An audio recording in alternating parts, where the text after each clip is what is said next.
దివ్యాంగులే పెళ్లి చేసుకుంటే ఆర్థిక సహాయాన్ని 2 లక్షల రూపాయలు ఇవ్వాల్సిందిగా రాష్ట్ర ప్రభుత్వం ఈరోజు నిర్ణయం తీసుకొని మిమ్మల్ని ప్రోత్సహించే విధంగా, అదేవిధంగా దివ్యాంగులను ఇతరులు పెళ్లి చేసుకున్నా కూడా ఆర్థిక సహాయాన్ని అందించడం ద్వారా ఈ సమాజంలో దివ్యాంగులకు ఈ సమాజం మమ్మల్ని నిర్లక్ష్యంగా చూస్తుంది, మా పట్ల ఈ సమాజానికి ప్రేమ లేదేమో, గౌరవం లేదేమో అనే అనుమానాన్ని దూరం చేయడానికి ఈరోజు ఈ కార్యక్రమాలు తీసుకోవడం జరిగింది.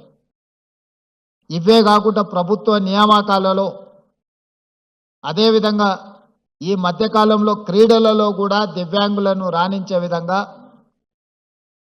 పారా ఒలింపిక్స్లో మెడల్ సాధించిన ఒక అమ్మాయికి గ్రూప్ 2 ఉద్యోగం ఇచ్చి దివ్యాంగులు కూడా క్రీడలలో రాణిస్తే ప్రభుత్వ ఉద్యోగం వస్తుంది అని చెప్పి ఈరోజు మన ప్రభుత్వం నిర్ణయం తీసుకొని